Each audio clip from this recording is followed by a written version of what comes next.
bạn sẽ được đánh thức và sẽ được sử dụng cái dụng cụ tên là CPAP, có nghĩa là một thiết bị áp lực đường thở vô liên tục. Nó giúp để xác định cái số cái áp lực đường thở mà có thể giúp bạn thở được khi ngủ. So something that's new in the United States is developing these sleep studies where you can be at home, and this is a lot cheaper. Do they have this in Vietnam? Và ở Hoa Kỳ thì bây giờ chúng tôi đang tìm ra một cái phương pháp mới, đó là chẩn đoán OSA tại nhà. Nó rẻ hơn nhiều so với tại phòng thí nghiệm. Because our sleep labs are always busy, and because it's a diagnosis that is now being identified, our sleep labs sometimes won't see you for 3 months. That's how busy they are in the United States. Bởi vì cái phòng thí nghiệm giấc ngủ ở bên Hoa Kỳ bây giờ đang rất là bận, cho nên không thể nhận thấy được các bệnh nhân. So this is the alternative method, and it's cheaper. Và đây là một phương pháp thay thế, và nó cũng ít tốn hơn. So the diagnosis of OSA, your AHI, apnea being 10 seconds or longer, cessation of breathing, and hypopnea is constricted breathing that also lasts for 10 seconds. Về việc chẩn đoán cái bệnh OSA thì chúng ta luôn dựa vào cái chỉ số AHI mà tôi đã nói với các bạn lúc nãy. So remember these numbers because I'm going to present some cases at the end and tell you what the scores were for these patients. Mọi người cố gắng nhớ những cái chỉ số này nhé, tại vì lúc vào cuối bài trình bày chúng tôi sẽ đưa ra một vài ca bệnh nó liên quan đến các chỉ số này. And this is the one that I'm most concerned about as a normal surgeon, an AHI over 30. Đối với một bác sĩ phẫu thuật hàm mặt như tôi thì cái chỉ số 30 chính là cái chỉ số quan trọng nhất, tôi sẽ để ý đến nó nhiều hơn. So the treatment options. Và đây là các cái phương pháp điều trị mà chúng ta có thể lựa chọn. So about more than 50% of those with OSA are overweight. Và chúng ta cũng để ý là có hơn 50% các cái bệnh nhân OSA bị béo phì. So oftentimes before we even think about surgery, we have them go on a diet. Và trước khi sử dụng đến phương pháp phẫu thuật thì chúng tôi luôn luôn cố gắng tư vấn bệnh nhân phải ăn kiêng để giảm cân. Some of the patients who do lose the weight will still have OSA. Và có một vài bệnh nhân tuy là được phẫu thuật giảm cân và người ta cũng đã giảm cân nhưng mà vẫn cứ bị OSA. So one of the most common non-surgical treatment is a CPAP, the continuous positive airway pressure. Và cái phương pháp điều trị mà không cần đến phẫu thuật phổ biến nhất đó chính là CPAP. Some of you may actually fabricate these oral appliances, which are the mandibular positioning devices that brings your mandible forward. Do any of you make those? Và cũng có một vài trường hợp là chúng ta sử dụng cái thiết bị để nâng hàm dưới trong khi ngủ để nâng cái đường thở lên. Không biết là ở Việt Nam hoặc là Đà Nẵng chúng ta có ai đã sử dụng cái thiết bị này chưa ạ? Yes. And studies have shown that it is 51% effective. Và theo như các báo cáo nghiên cứu khoa học thì người ta cho thấy cái việc sử dụng các cái thiết bị này có hiệu quả đến 51%. But only in patients with mild OSA. Nhưng mà chỉ đối với những cái bệnh nhân bị OSA nhẹ thôi, những trường hợp nặng thì không có. The surgical options are tracheostomy, which was the first surgical option, and it's 100% cure. It does bypass the obstruction, but as you can imagine, it's not medical with all the complications or socially acceptable. Cái phương pháp mà cần đến phẫu thuật thành công khi điều trị OSA đó là mở thông cái đường khí quản, có nghĩa là chúng ta sẽ phẫu thuật để mở thông nó. Cái phương pháp này thì đã cho thấy cái hiệu quả là 100% vì nó đã có thể mở thông được cái đường khí. Tuy nhiên vì một số cái vấn đề liên quan đến y khoa và xã hội, người ta đã phải nghiên cứu thêm để tìm những cái biện pháp điều trị khác. So surgeons had to come up with some alternative options. U-triple-P, who's heard of U-triple-P? Các bạn đã nghe đến cái phương pháp UPPP chưa? Đây là cái phương pháp phẫu thuật cắt bỏ uvulopalato-pharyngoplasty. Removal of part of your soft tissue and the soft palate, and also the uvula. Có nghĩa là chúng ta sẽ cắt bỏ cái phần mô mềm ở phần cung họng nha. ENT surgeons do that very, very frequently. Ok, nghĩa là cái phương pháp này chúng ta sẽ làm mở rộng cái vòng họng và các cái cơ xung quanh để mở đường thở cho bệnh nhân. Other surgical options are isolated hard and or soft tissue surgery. An example is the tonsillectomy.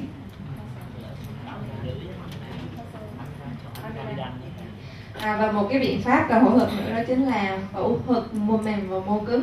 Một cái ví dụ rất là tiêu biểu đó chính là phẫu thuật cắt bỏ amidan. Isolated hard surgery would be the removal of palatal tori and lingual tori. Có nghĩa là chúng ta sẽ dùng biện pháp phẫu thuật để cắt bỏ phần lồi xương ở hàm trên và hàm dưới. But maxillomandibular advancement, with all the evidence that has been shown in some of the recent studies, are proving to be the most successful surgery, especially for severe OSA. Nhưng mà cái phẫu thuật hàm trên hàm dưới, nâng cơ hàm trên hàm dưới đã được chứng minh bằng các cái nghiên cứu khoa học rằng nó có cái hiệu quả thành công cao nhất trong cái việc phẫu thuật điều trị cho OSA. This is the Stanford protocol summary. It gives surgeons they should provide for their patient. Và đây là một cái tham khảo cho các cái bác sĩ phẫu thuật về liệu pháp Stanford, thì họ có thể dựa vào đây để xác định được cái biện pháp phẫu thuật mà phù hợp. And it's based on the obstruction classification, type 1, 2, and 3, and at the level of obstruction, oropharynx, combination of both, or the hypopharynx. Và cái phương pháp mà được lựa chọn thì sẽ dựa vào cái mức độ bị tắc nghẽn hoặc là cái mức độ cái nơi bị cản trở. Ví dụ như là ở loại 1, loại 2, loại 3 hoặc là cả loại 1, 2, 3, hoặc là cái vị trí mà bị cản trở là họng miệng, hạ hầu hoặc là cái hậu cả hai, không vâng? We're shifting in how we are planning their surgery. What we're doing now is going to phase 2 immediately with type 1, 2, or 3 going to a maxillomandibular advancement. Đây là cái tham khảo mà thông thường chúng tôi tham khảo. Tuy nhiên, càng ngày thì bây giờ chúng tôi đang phổ biến hơn trong cái việc nhảy luôn đến cái giai đoạn 2 và sử dụng việc phẫu thuật nâng cơ hàm trên hàm dưới cho cái việc điều trị OSA. And the reason because it's 98% effective. Và lý do mà chúng tôi lựa chọn cái phương pháp này đó là vì nó có cái hiệu quả thành công đến 98%. So the maxillomandibular advancement includes the maxilla, the mandible, and also the chin. We usually call that 3-jaw surgery. Okay. Và cái việc mà phẫu thuật nâng cơ hàm trên hàm dưới để điều trị OSA có nghĩa là chúng ta sẽ nâng 3 hàm, mà theo như người Việt mình hay nói đó là hàm trên, hàm dưới và cằm. And the indications are the retroglossal obstruction. Và đối với cái việc phẫu thuật nâng cơ hàm trên hàm dưới thì chúng ta chỉ định cho những bệnh nhân bị tắc nghẽn xô lưỡi. Severe OSA, so AHI can be for over 30, but typically these patients come in with over 50. Các cái bệnh nhân có OSA thể nặng có nghĩa là trên 30, nhưng mà thường tôi chỉ gặp những người mà nặng là đã trên 50 rồi. If their sleep study will show any hemoglobin oxygen desaturation of less than 85%. Và nếu như mà cái nghiên cứu giấc ngủ cho thấy mức độ bão hòa oxy trong máu, giảm bão hòa oxy trong máu của họ là dưới 85%. Patients who are morbidly obese. Những cái bệnh nhân bị béo phì bệnh lý. They fail to respond to any other treatment. Hoặc là những bệnh nhân đã thử các phương pháp khác rồi nhưng mà không có hiệu quả. Or they have a craniofacial deformity in which they have a retrognathic mandible. Hoặc là người ta bị biến dạng hàm, có nghĩa là cái hàm dưới bị retroposition. Okay. Bị thụt vào. This is your typical Lefort cut. This is your BSSO cut for your lower jaw, and then the genioplasty cut. So it's 3 surgeries, 1, 2, and 3. Và các bạn có thể thấy đó, đây là những cái đường nét đứt như vậy là đang nói đến cái việc phẫu thuật hàm trên, hàm dưới và cằm. The whole goal is to advance as far forward as you can, but there are limitations because of our soft tissue. Cái mục tiêu của chúng ta là chúng ta có thể nâng cơ tối đa có thể, nhưng mà luôn luôn có giới hạn vì trong khoang miệng của chúng ta có các mô mềm. General rule of thumb is 10 millimeters advancement at the minimum with the upper jaw. Và cái tiêu chuẩn đó là ở hàm trên thì chúng ta phải nâng được ít nhất là 10 mm. Patients that have a retroposition mandible will then be able to advance not only 10 millimeters but also the deficiency in the original position. Không, đối với những bệnh nhân mà bị cái hàm dưới bị thụt vào ấy thì chúng ta sẽ phải không chỉ nâng cái cơ hàm của họ, hàm dưới của họ lên mà còn phải đưa cái vị trí hàm về đúng cái vị trí của nó nữa. This picture down here is a setback, and I'll talk about this with another case. But this is going back. You're bringing your mandible behind. Đây là một cái trường hợp khác khi mà chúng ta phẫu thuật đưa cái hàm dưới về sau. Tôi sẽ nói về cái vấn đề này sau. That's called a BSSO setback, but it is not for OSA. Cái này người ta được gọi là BSSO, có nghĩa là phẫu thuật ổ cối, ổ xương cối đối xứng dọc hai bên. Nhưng mà cái này thì không dùng để điều trị OSA. Cái phẫu thuật BSSO là mình phẫu thuật đưa xương hàm dưới ra sau, có nghĩa là mình cắt đoạn xương hàm rồi mình đẩy lùi những trường hợp mà xương hàm dưới nó bị quá phát ra trước ấy, thì mình BSSO là phẫu thuật đưa ra sau xương hàm dưới. And I'll explain the BSSO setback and some of the risk involved with a BSSO setback in patients with class 3. Tôi sẽ bàn luận về cái phẫu thuật BSSO sau đối với những cái bệnh nhân bị cái hàm đưa ra. And the purpose of the next few slides is just to give you a visual of how the Lefort cut is made. Và những cái hình ảnh tiếp theo sẽ cho các bạn thấy được cái việc nâng cơ hàm trên theo tiêu chuẩn Lefort 1. The BSSO, bilateral sagittal split osteotomy. Và đây là cái phẫu thuật BSSO. And the genial advancement. Và nâng cơ cầm. And the important thing about this surgery is that the cut actually has to include the genial tubercles, because that is the attachment of the genial glossus muscle. And if you don't cut above it, then you're going to miss the genial glossus attachment. Và một cái vấn đề cũng rất là quan trọng ở đây đó là các bạn phải cắt cho đúng cái chỗ cái lồi cầm, tại vì ở nơi này chính là cái nơi mà cái bám cơ cầm, cho nên nếu như chúng ta không có cắt đúng vào đó thì sẽ rất là khó. So it improves the space for your tongue. Cái mục đích của việc này đó là sẽ mở không gian cho cái lưỡi phía trong. Ultimately, this is how the surgery will look: a Lefort advancement at a minimum of 10 millimeters, the advancement of the mandible, which is 10 millimeters plus whatever overbite, and then also the genial advancement. Và đây là cái hình ảnh về cái việc nâng cơ hàm trên hàm dưới và nâng cơ cầm. Thì các bạn thấy nâng cơ hàm trên bây giờ chúng ta đã nâng được 10 mm, hàm dưới cũng nâng được 10 mm và đảm bảo cái khớp cắn và cũng có để nâng cầm. And I've had a case where I was able to advance a total of 12 millimeters in the Lefort, an additional 10 millimeters, so that's 22, plus an additional 8 from the chin, so a total of 30 millimeters I'm able to advance. Và tôi đã có một trường hợp đó là thành công trong việc nâng cơ hàm trên đến 12 mm, hàm dưới 10 mm, là hai hàm đã được 22 mm rồi, cộng thêm cái phần cầm 8 mm nữa, tổng cộng là 30 mm. So the oral surgeons know how much lab time we spend, right, when we do surgeries. This just shows how we create these splints in order to get an accurate reference so that we can make that advancement of 10 to 14 millimeters. But without this, we want to make sure that we're accurate when we bring that maxilla forward. Đây là cái hình ảnh mà chúng ta đặt cái nịch giữa hỗ trợ trong cái việc nâng cơ hàm trên từ khoảng 10 đến 14 mm. Cái việc mà chúng ta đặt cái nịch giữa này sẽ giúp cho chúng ta chính xác hơn trong việc nâng cơ.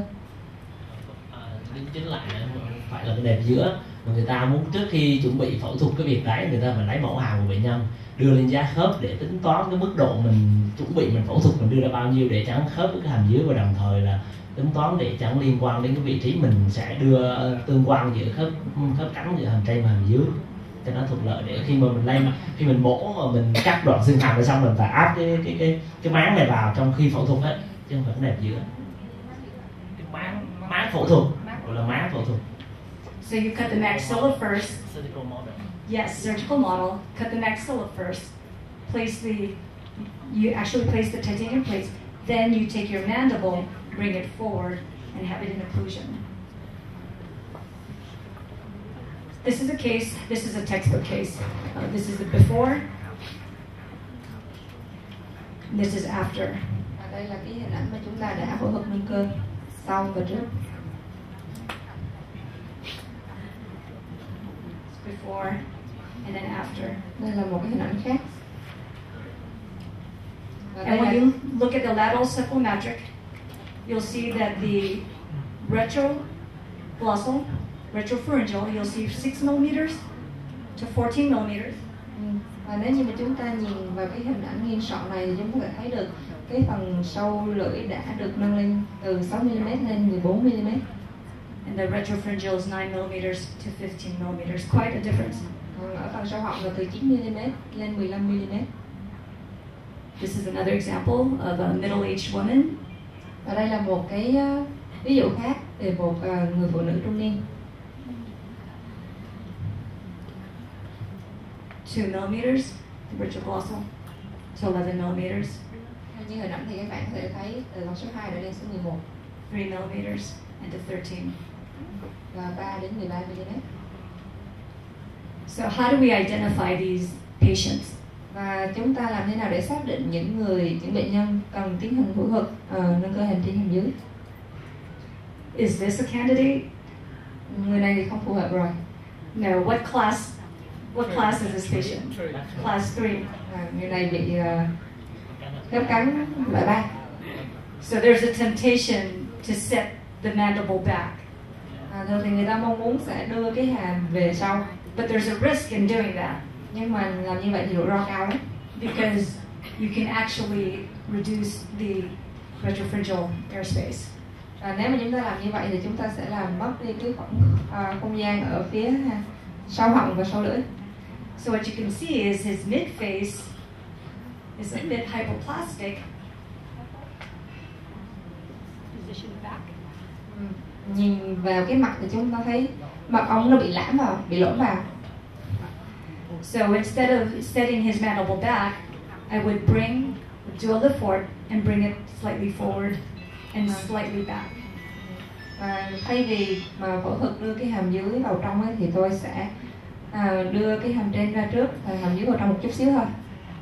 Do you all know who this is? Mọi người có biết ông này là ai không ạ? He's a TV celebrity, yes, Jay Leno. Ông là một nhân vật rất nổi tiếng trên truyền hình Hoa Kỳ. He's very famous for his profile, so he did not have any surgery. Vì ông ta rất là nổi tiếng về cái bộ mặt rất là khác lạ của mình, cho nên ông ta đã không cần phẫu thuật mà cứ muốn nó như vậy. Okay, this is my patient that I treated. He had a obstructive sleep apnea with a AHI of 41. Đây là một bệnh nhân mà bị chứng thở tắc nghẽn khi ngủ và ông ta có chỉ số AHI là 41. He's a mouth breather, and you can see that he has some constriction of his palatal arch. Các bạn có thể thấy là cái cung trong của ông ta hơi hẹp. So we worked him up, sent him to the orthodontist, did leveling and alignment. Và chúng tôi đã đưa ông ta qua bác sĩ chỉnh nha. You can see his profile. He has a very retro-positioned mandible. Các bạn có nhìn thấy không? Cái hàm dưới của ông ta đang thuộc về sau rất là nhiều. So he has a CPAP, but he doesn't like wearing it. Ông ta có cái dụng cụ CPAP nhưng mà ông ta không thích mang. So he wanted surgery. Đó là lý do vì sao ông ta muốn phẫu thuật để không cần phải mang cái dụng cụ đó nữa. So this was his post-surgical. You could see slight advancement. Và đây là cái hình ảnh sau phẫu thuật khi mà chúng ta đã nâng cơ, và các bạn có thể thấy được cái phần cơ hàm dưới đã được nâng lên. But the most important thing was measuring his AHI after surgery. Nhưng cái điều quan trọng nhất là chúng ta phải đo được cái chỉ số AHI của ông ta sau khi phẫu thuật. So 8 months after the surgery, his AHI went from 41 to 14. Và các bạn biết không, sau khi phẫu thuật con số AHI của ông từ 41 xuống còn chỉ có 14 thôi. And he discontinued wearing the CPAP. và ông ta không cần phải sử dụng cái dụng cụ CPAP nữa. Pre-op, lateral ceph, and the post-op. Đây là hình ảnh ngay sọ và trước và sau khi phẫu thuật. 18 years old, Bệnh nhân này 18 tuổi football player, và là một University of Hawaii. Cầu thủ bóng bầu dục của Mỹ và đến từ trường đại học. His chief complaint is he's always tired. Anh ta than phiền rằng tôi luôn luôn cảm thấy mệt mỏi. Do you think he's overweight? Các bạn nghĩ rằng anh ta có bị béo phì không nha? Anh ta có bị béo phì đấy. Anybody want to guess what his AHI score was? Trong hội trường có ai có thể đoán được cái chỉ số AHI của anh này là bao nhiêu không ạ? So we said that severe OSA is over 30, correct? Chúng ta có thể thấy được, chúng ta nhớ rằng cái chỉ số AHI mà cao hơn 30 là bị OSA nghiêm trọng. His AHI was 110. Chỉ số AHI của anh này là 110 đấy. So that means he was holding his breath Có nghĩa for là 10 seconds, twice in a minute. Có nghĩa là cứ trong vòng 1 phút thì anh ta bị ngưng thở quá 10 giây trong 2 lần. So it was a great case. We wanted to help him, but he had to lose some weight before surgery. Chúng tôi rất là muốn giúp anh này và chúng tôi đã tư vấn cho anh ta giảm cân trước khi phẫu thuật. You can imagine it's very difficult to do surgery on somebody who's obese. You know that, right, doctor? Các bác sĩ mà phẫu thuật thì các bạn biết đó, những người mà bị béo phì thì rất là khó để phẫu thuật. So he did lose some weight. Và bây giờ hình ảnh mà anh ta đã giảm được một số cân rồi. Went to the orthodontist, leveled and aligned, and we treated him for maxillomandibular advancement and genioplasty. Và chúng tôi đã thực hiện phẫu thuật nâng cơ hàm trên hàm dưới và nâng cơ cầm. He took a year off from college so that he can get this surgery done. Anh ta đã bảo lưu kết quả học đại học trong vòng 1 năm để có thể thực hiện phẫu thuật này. It was a successful surgery. Và đó là một ca phẫu thuật thành công. It took us about 6 hours. It was very difficult in the sense that there was quite an advancement, and there was just still a lot of redundant tissue. Đây là một ca phẫu thuật rất là khó. Nó khoảng 6 tiếng đồng hồ. Có cái phần môi của nó rất là nhiều. So I don't have the measurements, but you can see here this is his oropharyngeal airway, and you can see the slight advancement. Các bạn có thể nhìn thấy cái đường thở sau họng của anh ta ở hình trước phẫu thuật. Sau phẫu thuật thì nó đã được cải thiện rồi. Anybody want to guess what his AHI score was after? Thế thì các bạn có thể đoán được cái con số AHI sau khi phẫu thuật là bao nhiêu không ạ? Remember, we started at 110. Và hãy nhớ rằng cái con số tiền phẫu là 110. 54. Con số bây giờ đã giảm xuống 54. But that's still considered a success. Tuy rằng con số 54 vẫn là một con số rất cao, nhưng so với 110 thì có thể nói đây là một ca phẫu thuật thành công. Because numbers don't always tell you what the patient is feeling. Thực ra thì cái chỉ số này không thể nói cho bạn biết được cái cảm giác thực sự của người bệnh là như thế nào. So the patient did not have to use a CPAP. Và sau khi phẫu thuật thì bệnh nhân đã không cần phải sử dụng cái dụng cụ CPAP nữa. He did have more energy, and he actually ended up going to college and finishing college on a football scholarship.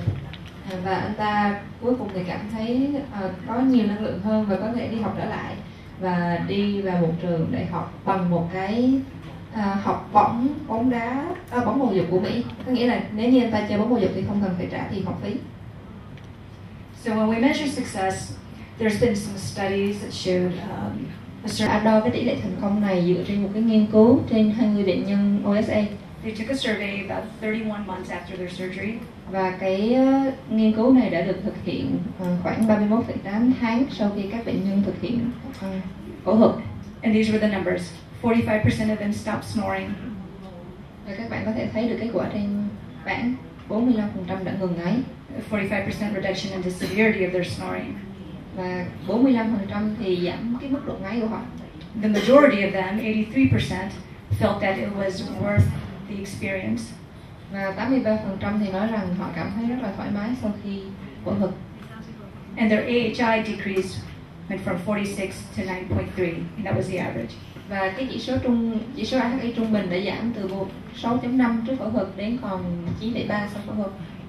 And the most important thing is that these patients Và một điều vô cùng quan trọng đối với các bệnh nhân là họ không cần phải sử dụng dụng cụ CPAP khi ngủ nữa. So the goal for this lecture is for the general dentist to be able to identify any candidates who may need to get a sleep study. Cái mục tiêu mà tôi muốn nói trong cái bài trình bày ngày hôm nay là để cho các cái bác sĩ nha khoa tổng quát có thể biết được bệnh nhân có cái chứng ngưng thở tắc nghẽn khi ngủ. Because what you're doing is you're decreasing their morbidity and you're going to improve their quality of life. Và cái mục tiêu quan trọng nhất đó là chúng ta sẽ giảm đi cái bệnh lý của họ và cải thiện chất lượng cuộc sống của bệnh nhân. I hope that this lecture will give you an overview so that you can explain to your patients what the surgery entails. Và tôi mong rằng qua cái bài trình bày của tôi ngày hôm nay thì các bạn có thể giải thích với bệnh nhân của mình về cái tiến trình phẫu thuật như thế nào. And that is all I have. Do you have any questions? Thank you. Đó là cái vô địch bài trình bày của mình ngày hôm nay. Cảm ơn các bạn nhiều.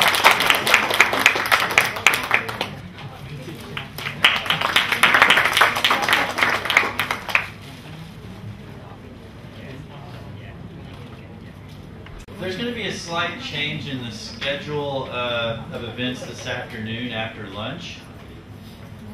Cảm ơn bác sĩ Su về cái bài trình bày tuyệt vời của bà. Và chiều hôm nay chúng ta sẽ có một chút thay đổi về lịch trình. Dr. Thomas's lecture on retreatment at 1:30.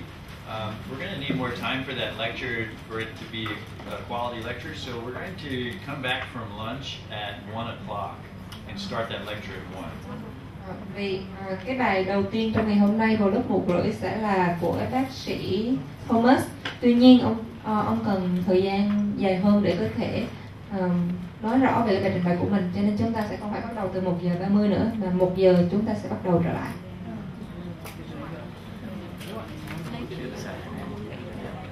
Okay, and without any more, he's our exodontist on the ship.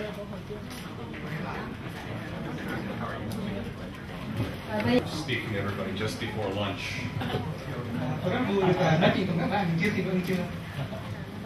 Okay, so we're going to discuss vital pulse therapy. Before I start, the football player that was in Colonel Dr. Shu's lecture is 100 pounds heavier than I am.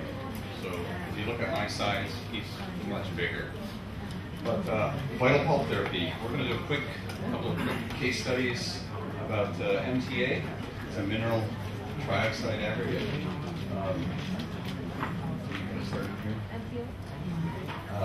This is a case study, quick review.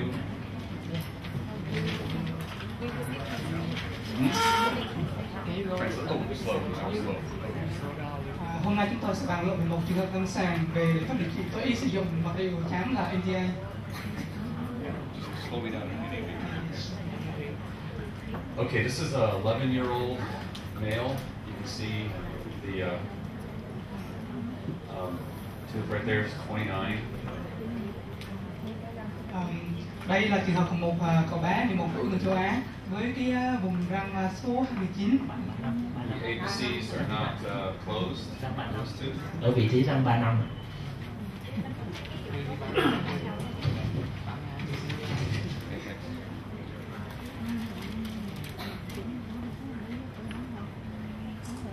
You can see tracing. We've got a Percha point down the lingual to the apex of 29.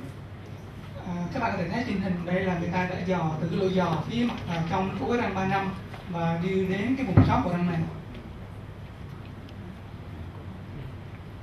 This is the occlusal view of the tooth. You can see the gradient wireless right there. Trên hình các bạn có thể thấy được là hình nhìn từ mặt nha của răng này. There's no caries noted. Các bạn có thể thấy trên hình là không hề có dấu hiệu của sâu răng.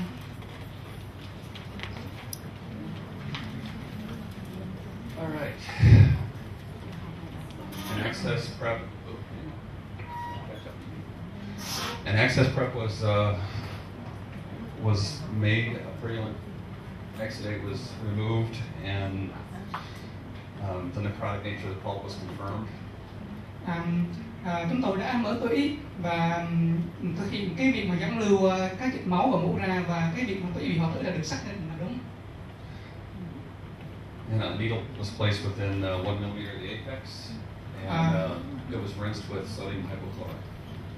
Một cái kim là được đặt vào trong các cái vùng chóp 1 mm, và sau đó cái ống tối này được bơm rửa một cách chậm rãi với 20 ml dung dịch DOCL 5,25%. Triple antibiotic paste was placed in the canal, and then that was sealed with Cabot.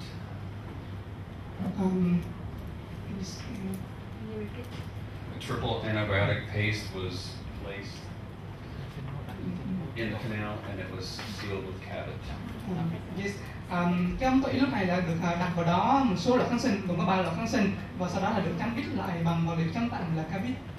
And this X-ray was actually taken 26 days after the initial instrumentation. Hình ảnh này là được chụp 26 ngày sau khi mà cái việc đặt kháng sinh chúng ta được hoàn thiện.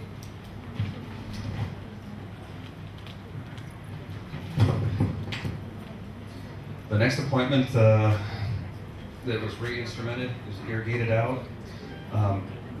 Bleeding was reinitiated in the canal. Then pressure was applied inside the canal, and a clot was reformed. And then 3 millimeters, you can see MTA was placed below the CEJ down to about 3 millimeters. And then it was also temporized. Trong lần tiếp theo thì chúng tôi tiến hành bơm rửa và cái cục máu đông đã được hình thành lại phía dưới đường nối men dài 3 mm, và đây là nơi chúng tôi đặt các vật liệu NTA. Sau đó là chúng tôi sẽ đặt lên đó một cục bom ấm và chống chặn bằng Cabot. And 2 weeks later, you can see they pretty much healed right there, and it's asymptomatic. The Cabot was removed, and a composite resin restoration was placed. Đây là hình ảnh các bạn thấy ở 2 tuần sau trên nha, chúng tôi thấy khám lại và bệnh nhân là không hề có triệu chứng nào cả. Sau đó là chúng tôi lấy vật liệu chống tạm là Cabot ra, loại bỏ luôn cả cái cục bông và chám lại bằng cái vật liệu chám resin. The MTA remained behind when we say that. This is about 6 months recall. You can see we're getting a little bit more healing. Các bạn có thể thấy trên hình ở đây á, là cái vật liệu chám MTA chúng ta là được giữ lại trong tối y. Hình ảnh này là 6 tháng sau khi được đặt, và các bạn có thể thấy được là cái vùng chóp của bệnh nhân bắt đầu liền lại. 18-month recall. Đây là hình ảnh 18 tháng sau. At 24 months, the radiograph shows that the apex is completely healed. Trên hình là hình ảnh 24 tháng sau, và các bạn có thể thấy được là vùng chóp đã gần như hoàn toàn lành lại. The root development is the same as the contralateral side at this point. Cái giai đoạn phát triển của răng răng là giống như đối với cái răng tiền cối ở vùng lưng.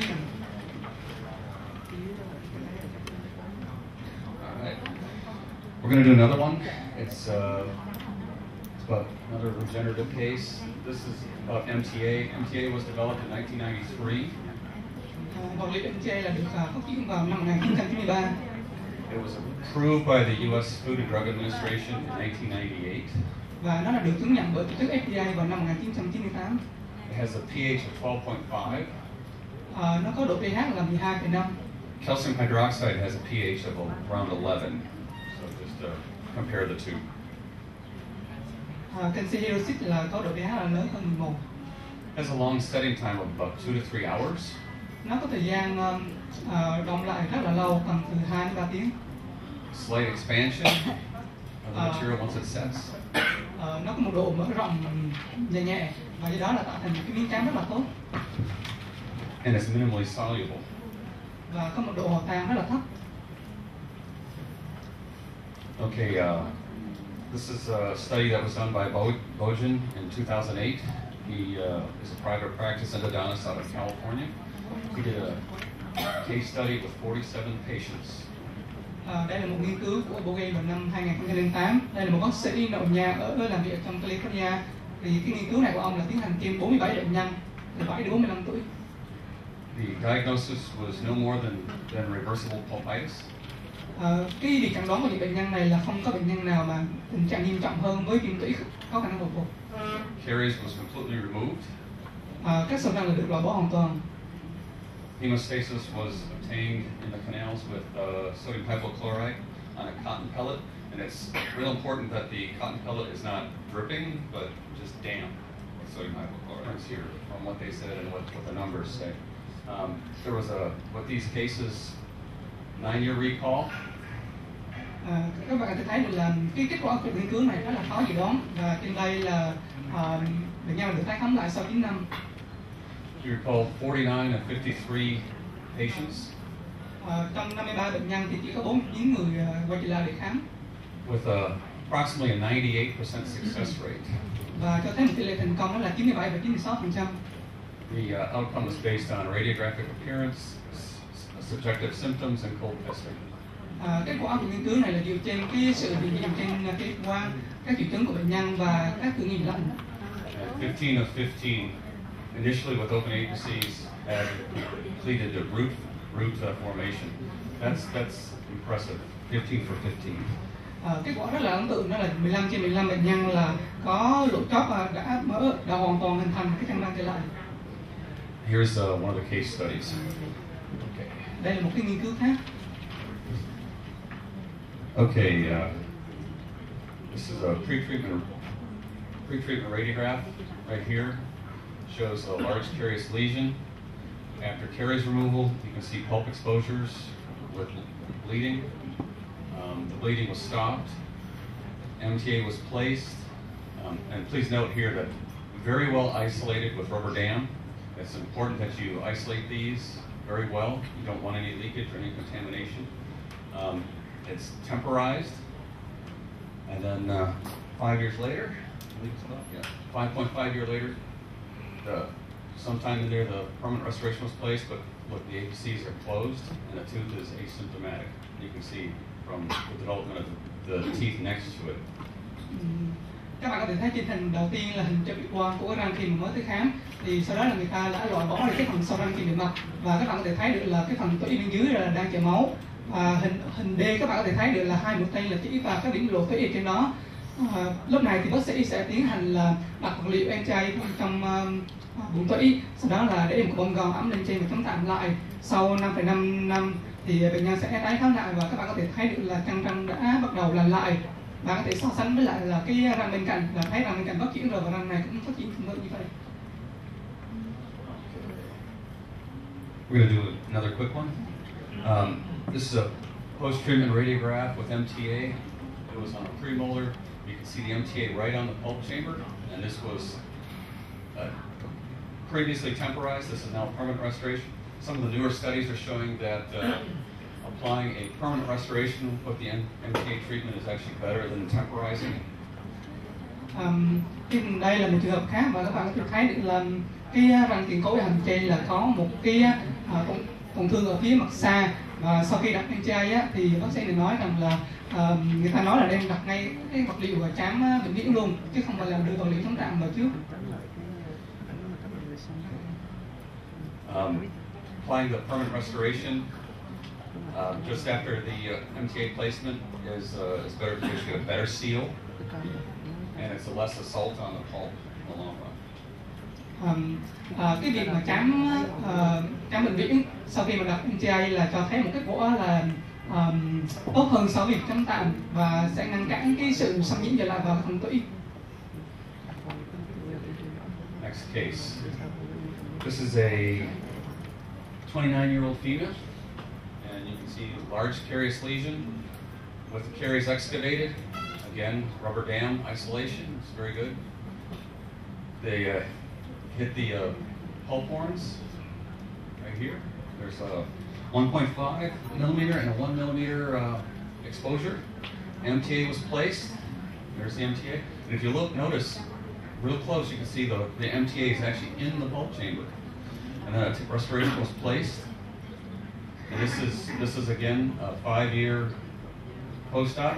There's no secondary dentin, and this is not calcified, and the tooth still tests vital. Trên hình đây là trường hợp một bệnh nhân nữ 29 tuổi, và các bạn có thể thấy được cái hình đầu tiên là trên cái rằng số 7 đã có một cái tổn thương ở phía mặt xa, và sau khi được loại bỏ sau răng thì trên chúng ta có thể thấy được là cái tổn thương này đã xâm lấn vào tủy. Hai mũi tên cắm trên hình là chỉ vào cái điểm lộ tủy trên đó. Sau đó là bác sĩ sẽ đặt MTA vào vùng này, đặt bông gòn và tiến hành cắm lại. Và sau 5 năm á, thì các bạn có thể thấy được là không có sự hình thành của ô lít của vùng ngà, và cái phần tủy cũng không hề có dấu hiệu canxi hóa. These are the sources, references. Đây là nguồn tham khảo của tôi. Thank you. Cảm ơn các bạn.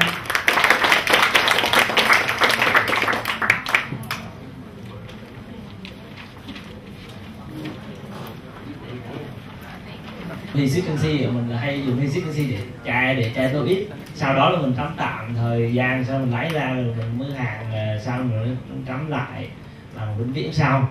Còn MTA là dùng là hàng vĩnh viễn luôn. Thế bây giờ lát nữa em hỏi luôn ông thử cái mức độ lộ tủy bao nhiêu mm là mình có thể sử dụng cái MTA đặt vào và mình cắm vĩnh viễn luôn. Và cắm vĩnh viễn như thế là có mình dùng cái vật liệu trắng vĩnh viễn bằng composite hay là glass xi măng hoặc là GNC gì đấy, chẳng hạn như đó mình cắm vĩnh viễn thì cái loại nào là phù hợp với cái MTA này?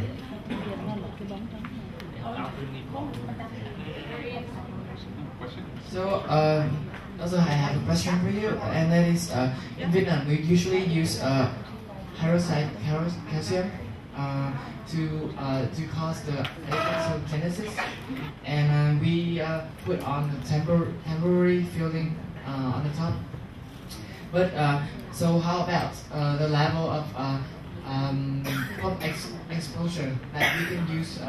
You can put MTA inside, and about the like permanent filling.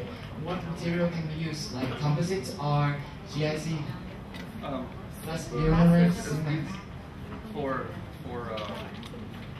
the calcium hydroxide tends to cause more of a release of the cytokines, and which are reactive materials, reactive inside the pulp, causes more inflammation inside the pulp, I should say.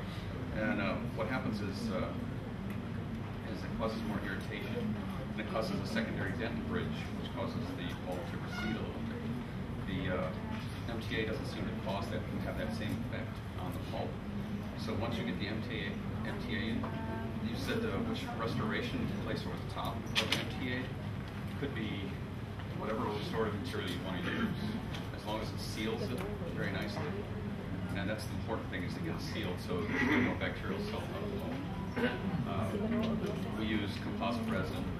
I've seen amalgam. So whichever material you would like. Again, the first part of the question, can you?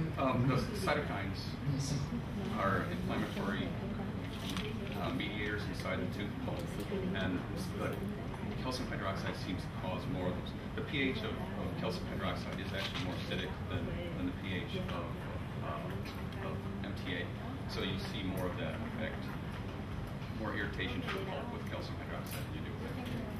It's more biofriendly, basically. Vì hẳn có khả năng gây kích ứng tủy nhiều hơn, vì nó có thể tạo ra những cái cytokine là các chất trung gian hóa học. Thì cái vật liệu MTA này thì nó sẽ thân thiện với cái tủy hơn, tức là nó tương hợp với tủy tốt hơn. Và về vấn đề mà sử dụng vật liệu tạm biệt nào để tạm biệt lại phía trên thì bác sĩ trả lời là có thể sử dụng bất cứ cái vật liệu nào mà mình có thể mình muốn, có thể nhưng mà phải đảm bảo là tạm biệt kín là được, và có một miếng tạm đặt cái dùng để sử dụng là composite resin hoặc là amalgam. Did I confuse everybody?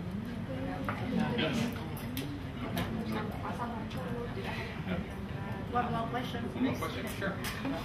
Nói em bây giờ giúp dùm em là tại vì thấy trong cái phương pháp của ông làm là ông có sau khi đặt cái MTA thì ông lại đặt một cái miếng bông gòn ẩm, thì cho biết cái mục đích cái đó làm gì, vì theo mình nghĩ là để cái miếng bông gòn đó thì là nó sẽ ảnh hưởng tới cái sự bền vững của cái miếng chám ở trên khi bệnh nhân ăn chay. So in your lecture you said that after you place MTA inside the pulp cavity, you put a soft piece of cotton below up above. Yes. Yeah.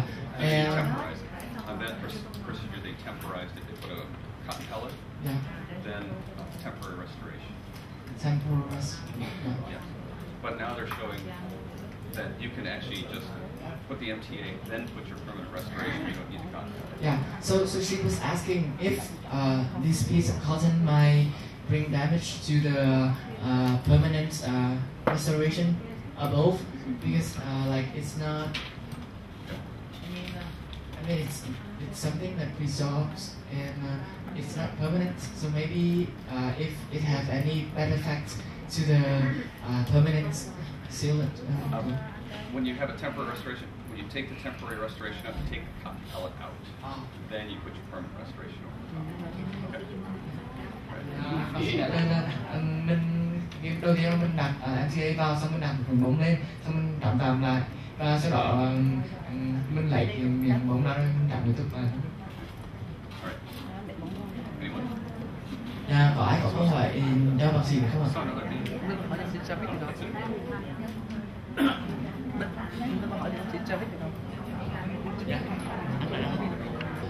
About one more question about like you only place the MTA inside the pump cavity and like you don't care about whether the pump is vital or I didn't say this. It's real important to vitality test the teeth, because if it's devital, now this one with the 11-year-old, the case with the 11-year-old, that tooth was obviously devital. Okay. The adult tooth, the 29-year-old, that tooth was vital, and it's very important that it's basically asymptomatic, little reversible pulp. Let me just say reversible pulpitis. So it's just a mechanical exposure. If it's irreversible pulpitis, this won't work. Okay. Bác sĩ trả lời là đối với trường hợp đầu tiên là bệnh nhân 11 tuổi thì cái răng đó là chết tủy rồi, và cái trường hợp sau thì 29 tuổi thì cái răng đó là chỉ mới có xuất hiện là viêm tủy có khả năng hồi phục thôi. Vì vậy thì mình sử dụng một liều MTA thì nó có thể thành công. Nên nếu như răng đó bị diệt tủy rồi thì không thể thực hiện được như vậy. Và điều quan trọng là mình phải thực hiện thử tủy trước để mà mình kiểm tra xem là tủy đã còn sống hay là nó đã tủy chết rồi.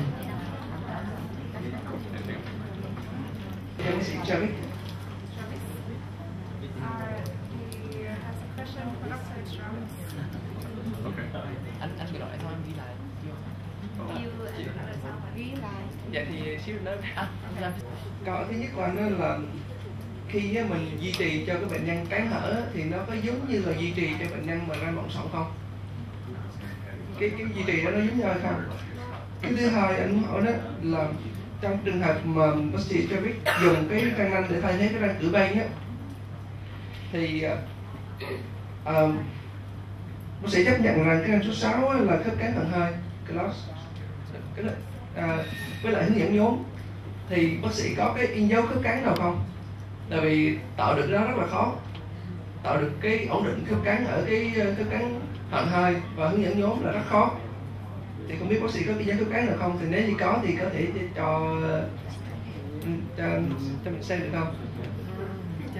Câu hỏi thứ ba đó là khi á, mà mình một số hình chụp của bác sĩ á, thì cái hình chụp mặt bên á, thì có tiếp xúc sau khi hoàn thành rồi đó, thì tiếp xúc là tiếp xúc một răng. Có vẻ như nó khác với những gì mình học trước đây là tiếp xúc để có cái ổn định đó là phải tiếp xúc một răng ở đây tiếp xúc với 2 răng dưới, thì không phải là giải thích là do hình chụp hay sao mà mình nhìn như vậy thì không đúng hay không? Thì đó là câu hỏi. He has 3 questions for you, and the first one is that after you, what is the difference when you maintain the status of patient with open bites and patient with non-occlusion? With the deep or open bite?